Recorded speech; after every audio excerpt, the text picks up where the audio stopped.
Bonsoir à tous, ravi de vous retrouver. Voici les titres de votre journal. C'est officiel, la dictée signe son retour à l'école ainsi que les compositions de passage dans toutes les classes du primaire.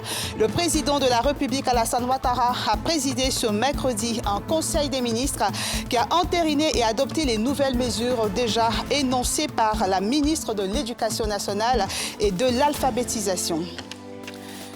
13 novembre 2021, c'est la date du congrès extraordinaire du FPI. 10 000 délégués sont attendus à ce congrès qui permettra de redéfinir l'idéologie et la ligne du parti. Son secrétaire général était face à la presse cet après-midi pour faire des précisions. Et puis, cette percée de la science dans la lutte contre le paludisme, le vaccin tant espéré contre le paludisme chez les enfants a enfin été trouvé. L'OMS recommande son déploiement massif en Afrique subsaharienne et dans les zones à risque. Il s'agit d'un moment historique selon le directeur général de l'OMS. On commence avec le Conseil des ministres de ce mercredi, un conseil présidé par le président Alassane Ouattara qui a entériné et adopté le retour de la dictée à l'école. On en parle avec Pierre Dipomula. Ces mesures dites urgentes de la ministre en charge de l'Éducation nationale avaient suscité beaucoup de commentaires dans les médias et sur les réseaux sociaux. Il s'agit entre autres du retour de la dictée, des coefficients mais surtout des compositions de passage au niveau du primaire. Eh bien, le Conseil des ministres de ce mercredi, présidé par le président Alassane Ouattara, vient d'entériner ces mesures cadres en attendant les résolutions des États généraux en cours. Le Conseil a arrêté les mesures cadres ci-après relatives à l'organisation administrative et pédagogique de l'année scolaire 2021-2022. Au titre de ces mesures, il faut noter le retour de l'année subdivisée en 3 trimestres totalisant 32 semaines, soit 1280 heures de cours. La réinstauration des compositions de passage en classe supérieure dans tous les niveaux de l'enseignement primaire du CP1 au CM1. Le passage de la formation des élèves maîtres de 2 à 3 ans, comme institué en 2017. Le retour de la dictée afin d'aider les apprenants à améliorer leur sens de l'écoute et de compréhension et surtout leur capacité rédactionnelle. La différenciation des coefficients dans le premier cycle de l'enseignement secondaire avec le plus fort coefficient, en l'occurrence le coefficient 3 pour le français et les mathématiques, en vue de promouvoir l'enseignement de ces disciplines structurantes dont la maîtrise prédispose les élèves à s'approprier les compétences dans les autres disciplines. Le dernier rapport PASEC, programme d'analyse des systèmes éducatifs, a révélé des carences chez les élèves et écoliers ivoiriens. Des états généraux sont en cours pour corriger les défaillances du système éducatif et le rendre plus performant. Les résultats sont attendus les prochaines semaines. Leur dernière rencontre date du 10 juillet. Les deux ex-présidents se sont rencontrés aujourd'hui. Accompagné d'une délégation, Laurent Gbagbo a présenté ses condoléances à Henri Konan Bédié qui a perdu son frère aîné. On en parle avec Nadia Higa. C'est accompagné d'une forte délégation que Laurent Gbagbo est venu présenter ses condoléances à Henri Konan Bédié. Les deux anciens chefs d'État se sont entretenus dans une ambiance fraternelle à la résidence privée du président du Parti démocratique de Côte d'Ivoire. Depuis quelque temps, Bédié est endeuillé par le décès de son frère Nanan Bédié Marcelin, chef du village de Pépressou et de plusieurs cadres du PDCI, en l'occurrence Charles Konambani et Albert Kakoutiapani. Le président Bédié est en deuil. Nous sommes venus le saluer. Nous sommes venus lui présenter nos condoléances et nous dire que nous sommes à sa disposition pour le reste du déroulement des funérailles. Ce n'est pas une rencontre politicienne, c'est une rencontre fraternelle. Cette rencontre entre les deux personnalités est la deuxième depuis le retour en terre ivoirienne de l'ex-président du FPI. Dans quelques jours, se tiendra le congrès constitutif de sa nouvelle formation politique.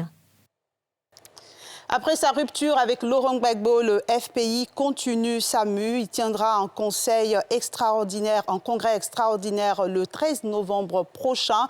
Le secrétaire général du FPI était face à la presse cet après-midi pour annoncer les enjeux de ce congrès extraordinaire. On en parle avec Pierre Dipomelin et Fulgence Kissidou. Le 13 novembre prochain, le Front populaire ivoirien sera en congrès extraordinaire au Palais des Sports de Trècheville. Il s'agira pour le FPI de se réorganiser après les multiples crises internes qui ont fragilisé le parti avec, à la clé, un projet de création d'un nouveau parti par Laurent Gbagbo et une frange des militants. Pourquoi un congrès maintenant? Le secrétaire général décline les raisons. Les derniers développements de la vie du Front populaire ivoirien, après la crise interne, depuis l'année 2013, à défaut de consacrer l'unité du parti, fortement espérée par les militants, ont cependant levé le voile de confusion maintenu à dessein par un groupe qui a pendant longtemps entravé la dynamique du parti. La légalité hautement défendue par la direction du parti et son président, le Premier ministre Pascal Affi-N'Guessan, a eu raison des vicissitudes de ceux qui ont finalement abandonné le FPI entre les mains du président du parti pour créer un nouveau parti. C'est un congrès important pour le parti de Pascal Affi-N'Guessan qui a besoin de se réinventer et se donner les moyens d'avancer malgré des défections. Le FPI part à un congrès extraordinaire le samedi 13 novembre 2021 au Palais des Sports de Trècheville, où sont attendus 10 000 délégués. Pour rappeler les principes fondamentaux et les valeurs qui fondent le parti dans sa lutte pour la démocratie et le progrès, et procéder au redimensionnement de son appareil et de son offre politique en vue de relever les défis à venir pour la conquête du pouvoir par le jeu électoral en 2025. À cet effet, différentes thématiques seront abordées, à savoir l'idéologie et la ligne du parti, l'organisation et le fonctionnement du parti, le financement du parti, la communication, les femmes et la jeunesse, les alliances politiques. La naissance du nouveau parti de Laurent Gbagbo et les GOR est attendue ce mois, un parti qui sort des entrailles du Front populaire ivoirien. L'ancien parti de Laurent Gbagbo n'a pas réussi le défi de l'unité après la perte du pouvoir en 2011. Rentré de la haie après 10 ans de procès, Laurent Gbagbo a fait le choix de créer un nouveau parti pour, dit-il, éviter une bataille juridique avec Affi-N'Guessan, président légal du FPI. Après des années passées hors de son pays, l'ex-ministre Anaki Kobenon, fondateur du MFA, Mouvement des forces de l'avenir, est de retour en Côte d'Ivoire. Ce mercredi, il a été reçu par le ministre de la Réconciliation et de la Cohésion nationale, Konon Kwadjo-Bertin. Les deux hommes ont parlé de paix et de cohésion sociale. La Gestosi, société de gestion des stocks pétroliers de Côte d'Ivoire, peaufine son organisation et la réactivité de son personnel en cas de sinistre. L'exercice de sécurité de fin d'année a eu lieu aujourd'hui même. On en parle avec Yéli Traoré et Mathieu Rambadé. Ce mercredi 6 octobre, aux environs de 10 heures, des détonations sont entendues sur le boulevard de Vridi. Les vigiles, à la première barrière, informent le poste de commandement qu'il s'agit d'une course-poursuite entre la gendarmerie et un groupe d'individus armés. La gendarmerie de la Gestosi se déploie pour mettre en action les premières actions d'urgence. Dans la confusion, tirs nourris entre les deux camps, un vigile est blessé à la jambe. Des flammes sont observées au poste comptage de la Gestosi. Quelques instants après, la gendarmerie informe avoir mis hors d'état de nuire le groupe armé. Une rapide réunion de crise autour du directeur général se réunit. Tel est le scénario de l'exercice annuel de test du dispositif de sécurité. C'est un exercice que nous faisons tous les mois et c'est pour juger les capacités de réaction en cas de sinistre. Il est très important, quand je dis sinistre, incendie, agression et sabotage. C'est très important pour nous de juger chaque fois le niveau de nos agents et surtout pour voir aussi la fiabilité de nos installations. Elle est très importante pour ne pas être surpris en cas de surprise. Les responsables de la société font état de leur satisfaction à l'issue de cet exercice. Mes sentiments sont vraiment des sentiments de satisfaction parce que vous avez vu sur le terrain que ce qui est important, que le personnel a été protégé. Nous n'avons pas fait de victimes, cela est très important. Et les installations, nous sommes arrivés à bout de feu dans les temps requis. Cela est très important pour nous, pour ne pas trop endommager nos installations. Vous savez que c'est le stock de sécurité de l'État de Côte d'Ivoire. Il ne doit pas avoir de pénurie ici. Le bilan de cette opération est d'un blessé dont le pronostic vital n'est pas engagé avec de nombreux dégâts matériels. Les enquêtes sont en cours pour déterminer les causes de cet incident. Et à la grande joie des passionnés du livre, une page littéraire s'ouvre dans ce journal avec la présentation d'un livre. Le titre « Suède, service social quand le retrait d'enfants immigrés devient un fonds de commerce ». C'est un livre de Bertin Kwaku, le reportage de Brice Nyoa et d'Éric Kimou. Suède, service social quand le retrait d'enfants immigrés devient un fonds de commerce. C'est le titre de cet ouvrage de 294 pages, paru en juin 2020 aux éditions Amazon. Il est présenté officiellement ce jour. L'auteur, Bertin Kwaku Kwadio, un agent de santé ivoirien résidant en Suède. L'injustice, l'escroquerie, la corruption et la violation des droits de l'homme, autant de sujets que l'écrivain développe dans son tout premier livre. Un livre témoignage inspiré selon lui de son fils Hans Kwadio, qui lui a été injustement arraché pendant 2 ans et demi. C'est un livre témoignage. C'est la suite d'une frustration que j'ai rédigé ce livre. Il y avait beaucoup de victimes et moi-même j'ai été victime. Donc, cela m'a permis de rentrer dans ce système-là. J'ai été au Danemark et là-bas j'ai rencontré un compatriote qui a été victime. On lui a arraché 3 enfants. Et en Suède aussi, une Ivoirienne aussi a été victime. On lui a arraché 4 enfants. Et l'aîné même est décédé dans la main. Nous avons constaté que derrière le placement de chaque enfant, c'est des millions de couronnes qui sont en jeu. Chaque commune perçoit autour de entre 4 et 5 millions par mois au titre d'un enfant. C'est pour cela que j'ai écrit ce livre en mettant quelques articles dedans pour attirer l'attention des gens. À cette occasion, l'écrivain a invité tous les acteurs sociaux et le gouvernement ivoirien à réagir face à ce fléau. C'est tour à tour, avec curiosité et intérêt que les participants à cette cérémonie se sont procurés l'ouvrage.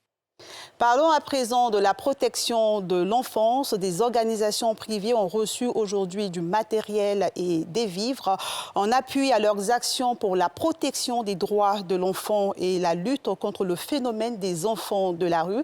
50 millions de francs CFA, c'est le coût du don reçu aujourd'hui. Le reportage de Nadia Ija. D'un coût global de 50 millions de francs CFA, ce don, composé entre autres de produits alimentaires et d'entretien, vient soulager les organisations privées intervenant contre le phénomène des enfants des rues dans l'exécution de leur mission, de quoi renforcer leur appui à cette cause noble du ministère de la Femme, de la Famille et de l'Enfant. Nous travaillons ensemble à identifier les enfants dans la rue, leur apporter une assistance. Ensuite, ceux qui acceptent de sortir de la rue, nous les confions à ces ONG et nous mettons en place un projet de vie pour chaque enfant.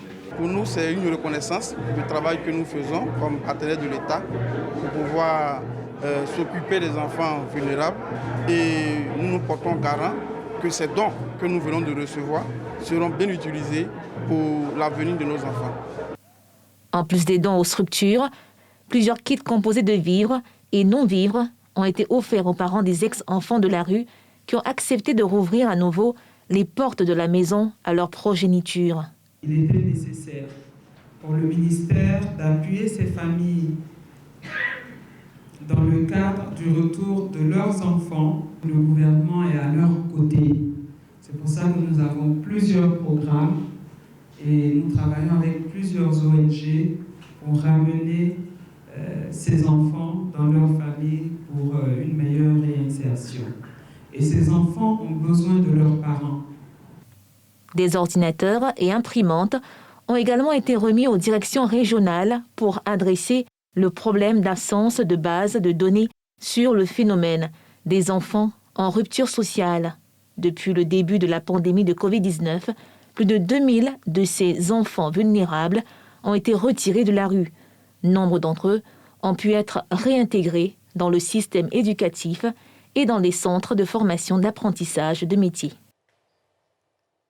À l'étranger, cet élan de solidarité d'Abdoulaye Wade à l'endroit d'Alpha Condé, l'ex-président sénégalais, s'est dit prêt à mettre la villa qu'il occupe actuellement à Dakar à la disposition de l'ancien président guinéen.